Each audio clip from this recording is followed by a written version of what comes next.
अस्सलाम वालेकुम, कैसे हैं आप सब। आई होप बिल्कुल ठीक हैं। आप सबकी बेहद रिक्वेस्ट पर मैं बनाने लगी हूँ अरवी के पत्ते और बनाएंगे उसके साथ ही ग्रेवी, और आप इसको पकोड़े के फॉर्म में भी खा सकते हैं।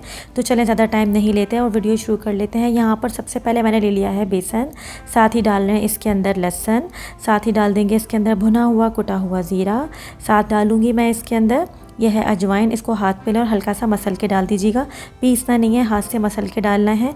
थोड़ी सी डालेंगे इसके अंदर हल्दी ताकि बेसन में अच्छा सा कलर आ जाए। थोड़ी सी डालेंगे पिसी हुई लाल मिर्च, थोड़ी सी डालेंगे इसके अंदर कश्मीरी लाल मिर्च, और थोड़ी सी ही डालेंगे इसके अंदर कुटी हुई लाल मिर्च। हस्बे ज़ायका डालेंगे इसके अंदर नमक, और इसको अच्छे से मिक्स करेंगे और इसको अच्छा सा गाढ़ा सा घोल लेंगे। हमें पतला सा बैटर तैयार नहीं रखना है, हमें जो है गाढ़ा सा ही रखना है, क्योंकि हमें इसे पत्ते पर लगाना है। अगर हम इसको पतला सा घोलेंगे तो फिर पत्ते के ऊपर वो टिकेगा नहीं बल्कि बह जाएगा। यहाँ आप इसको घोल के एक साइड पर रख लीजिएगा। अब मैं आपको दिखाती हूँ अरवी के पत्ते। मार्केट में बहुत शानदार किस्म के अरवी के पत्ते आ गए हैं। यहाँ देखें, आपको जिस तरह के भी मिले आप वैसे ले लीजिएगा, साइज़ छोटा हो या बड़ा, लेकिन आपको लेने हैं और ज़रूर ट्राई करने हैं। आपको जो ये पत्ते की नीचे से जो मोटी वाली गांठ होती है वो आप कैंची की मदद से या फिर आप जो है छुरी की मदद से जो है काट के निकाल सकते हैं। यहाँ पे आप परेशान मत होइएगा कि पत्ते बीच में से सुराख वाले हैं या ख़राब हो रहे हैं। आपको इसको अच्छे से धोना है, अच्छे से खुश्क करना है, और आपको इसको फिर बनाना शुरू कर देना है। यहाँ पे देख लें, पत्ते जो है हैंडल नहीं हो पाएंगे। हम जब इसको रोल करेंगे तो यहाँ पर क्या करेंगे, रोलिंग पिन की हेल्प से इसको उल्टा करके इसको अच्छे से बेलेंगे। बेलने से क्या होगा कि जो ये पत्ता इतना अकड़ा हुआ है ना, ये अकड़ेगा नहीं। जब हम इसको रोल करेंगे तो ये आराम से रोल हो जाएगा। यहाँ देख लें, अभी भी बीच में से कितना कड़क हो रहा है। ऊपर से भी आप इसको अच्छे से बेल लीजिएगा। बेलने से क्या होगा कि पत्ते आराम से आप हैंडल कर सकते हैं। आप पत्ते की हर साइड पर अच्छे से जो है इसी तरीके से करेंगे। यहाँ आपको पत्ते की जो ये वाली जड़ वाला हिस्सा है ज़रूर काटना है, क्योंकि जिस टाइम हम इसको रोल करते हैं ना तो फिर ये रोल नहीं होते बल्कि बीच में मोटे से अटक जाते हैं। बस आपको ये स्टेप एक बहुत अच्छे तरीके से करना है। तमाम पत्तों को इसी तरीके से बेल लेंगे तो क्या होगा, पत्ते बेइंतहा सॉफ्ट हो जाएंगे और रोल करने में आसानी होगी। यहाँ पर मैं सारे पत्तों को इसी तरह कर लूँगी, और जिन पत्तों के किनारे मुझे लगेंगे कि हल्के से पीले हो रहे हैं तो मैं क्या करूँगी, कैंची की मदद से उसको इस तरीके से काट दूँगी। ये देखें, इस तरीके से आपको कर लेना है। अब आप क्या करेंगे, आप लेंगे बेसन और पत्ते को उल्टा करके रखेंगे और इसके ऊपर इस तरीके से लगाना शुरू कर देंगे बेसन को। यहाँ देख लें, अगर जो मैं इसको पतला सा घोलती तो ये टिकता नहीं, और गाढ़ा है तो आराम से ये इसके ऊपर स्टिक भी कर गया है। अगर पत्ता बीच में से फटा हुआ है तो परेशान होने की ज़रूरत नहीं है। आप इसको एक के ऊपर एक इस तरीके से रखते जाएं, आराम से जो है आपका ये रोल हो जाएगा। आप देख लें, मेरे पास जो भी पत्ते थे वो बीच में से कहीं कहीं से उन पे क्रैक आ गया है, क्योंकि वो ज़ाहिर है 1 से 2 दिन पुराने हैं, क्योंकि मार्केट में मुझे बस अब ऐसे ही मिल रहे थे। आपको परेशान बिल्कुल भी नहीं होना है कि अगर पत्ता बीच में से क्रैक हो रहा है तो वो रोल करते टाइम ख़राब ना हो जाए, ऐसा नहीं होगा। आप एक के ऊपर एक इस तरीके से रखते जाएंगे और आप देखिएगा आराम से जो है ये सारे एक के ऊपर स्टिक कर जाएंगे। आप चाहें तो ये स्टेप आप एक के ऊपर एक रख के सिर्फ 2 या 3 पत्तों से भी कर सकते हैं, लेकिन मैं बहुत सारे एक दफ़ा ही बना रही हूँ तो एक ही रोल आराम से बन जाएगा। साइडों को इसकी इस तरीके से जो है कवर करेंगे, जैसे हम सम टाइम अपना रोल बनाते हैं स्प्रिंग रोल और साइड उसकी कवर करते हैं, वैसे आप इसको साइड से मोड़ देंगे। अब यहाँ देखें, जो ये साइड से निकल रहा है ये फ़ोल्ड करते में अंदर चला जाएगा, इसके लिए परेशान होने की ज़रूरत नहीं है। साइड से फ़ोल्ड करने के बाद इसके ऊपर दोबारा से जो है ये बेसन की लेयर लगाएंगे इस तरीके से, और फिर क्या करेंगे, इसको नीचे से हल्के हाथ से इस तरीके से मोड़ना शुरू कर देंगे। थोड़ा सा आप जो है इसके ऊपर बेसन लगाते जाएं और आराम से इसको रोल करते जाएं टाइट टाइट। आपको लग रहा है जहाँ जहाँ पे बेसन रह गया है लगाने से वहाँ पर आप थोड़ा सा बेसन लगाते जाएं और आप इसको अच्छे से फ़ोल्ड कर लें। थोड़ा सा मैसी वर्क है, लेकिन चीज़ जो बन कर आएगी ना आपको बहुत पसंद आएगी। ये देखें, इस तरीके से मैं सारा बेसन इसके ऊपर अच्छे से कवर कर दूंगी, और जो भी साइड में से पत्ता ऐसे लग रहा होगा कि निकल रहा है या फोल्ड में नहीं आया है, उसको हम क्या करेंगे, कैंची की हेल्प से इस तरीके से काट देंगे। क्योंकि सिर्फ वो एक आध जो पत्ता बेलने में रह जाता है जो कड़क होता है, सिर्फ वो ही फोल्ड नहीं होता। अदरवाइज़ अगर पत्ते को अच्छे से बेल लें तो पूरा पत्ता इस तरीके से जो है आपका फोल्ड हो जाता है। यहाँ पे देख लें कितना बड़ा जो है इसका रोल रेडी हो चुका है। अब हम क्या करेंगे, इसको स्टीम करेंगे। पतीली में पानी डालेंगे, उसके अंदर इस तरीके का स्टीमर रैक रखेंगे और इसके अंदर इसको तकरीबन 10 मिनट के लिए रख देंगे ताकि ये अच्छे से स्टीम हो जाए। ये देखें मैंने इस तरीके से इसको रख दिया है। अब मैं इसको 10 मिनट के लिए जो है स्टीम करने के लिए रख दूँगी। आप इसको 12 मिनट के लिए भी रख सकते हैं, इतनी देर तक के कि इसका कलर चेंज हो जाए और ये अच्छे से स्टीम हो जाए। जितनी देर ये स्टीम हो रहा है, इसकी ग्रेवी के लिए मैंने ले ली है प्याज।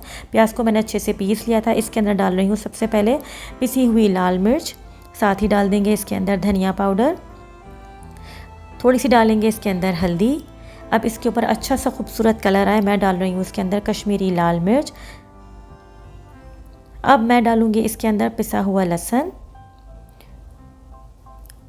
और ये डालने के बाद आप इसको अच्छे से मिक्स कर लेंगे। आपको पता है कि मैं दही हो या कोई भी प्याज हो उसके अंदर मसाला डाल के क्यों रखती हूँ, उससे क्या होता है कि मसाले अच्छे से आपके फूल जाते हैं। यहाँ ये देखिए मसाला रेडी हो चुका है। अब क्या करेंगे, दही भी रखी हुई है मैंने। अब यहाँ पर ले लिया है मैंने ज़ीरा, और ले लिया है मैंने इसके अंदर मेथी के दाने, साथ ही ले लिया है मैंने बड़ी इलायची, लौंग और काली मिर्च। बघार के लिए है एक प्याज, और थोड़ी सी ली है मैंने दही, जिससे इसकी बेहतरीन सी मछली जैसी ग्रेवी रेडी होगी। यहाँ देख लें 10 से 12 मिनट हो गए थे और हमारे पत्ते अच्छे से स्टीम हो गए थे, अंदर तक से जो है पत्ते बन गए हैं, रेडी हो गए हैं। आप देख लें सॉफ्ट हो रहा है, अभी बहुत गर्म है। जब ठंडे हो जाए तो आप इसको निकाल लीजिएगा। यहाँ देख लें अभी भी ये हल्के से गर्म है, लेकिन तकरीबन ठंडे हो चुके हैं। अब मैं इसको कट करना शुरू करूँगी। यहाँ देखें कितने बेहतरीन से हमारे ये कट हो रहे हैं, जैसे स्विस रोल रेडी होता है, बिल्कुल वैसे ही हमारे ये अरवी के पत्ते के रोल रेडी हो चुके हैं। अगर आपसे छुरी की मदद से इस तरीके से ना कटें तो फिर आप क्या करेंगे, जो थ्रेड होता है धागा, उसकी मदद से भी इसको अच्छे से काट सकते हैं। यहाँ पे मैंने सारे इसी तरीके से कट कर लिए थे। अब मैं आपको दिखाऊंगी कि मैं इसको फ्राई कैसे करूँगी। यहाँ मैंने पैन के अंदर तेल डाल दिया है और अब मैं इसको डाल के अच्छा सा बिल्कुल डार्क ब्राउन सा या कुरकुरा सा फ्राई कर लूँगी। यहाँ पर बेहतरीन से हमारे अरवी के पत्ते के जो पकौड़े हैं ना, वो क्रिस्पी से रेडी हो जाएंगे। आप इसको केचप के साथ या ग्रीन चटनी के साथ खा सकते हैं, लेकिन क्योंकि मैं ग्रेवी के साथ बना रही हूँ तो फिर मैं इसको पकौड़े की तरह नहीं खाऊंगी, बल्कि इसको ग्रेवी में ही यूज़ करूँगी। यहाँ पर देख लें मैंने इसको डाल दिया है और अब मैं इसको अच्छा सा ब्राउन करके निकाल लूँगी। यहाँ पे आप चाहें तो इसको इतना लाइट ब्राउन करके भी निकाल सकते हैं।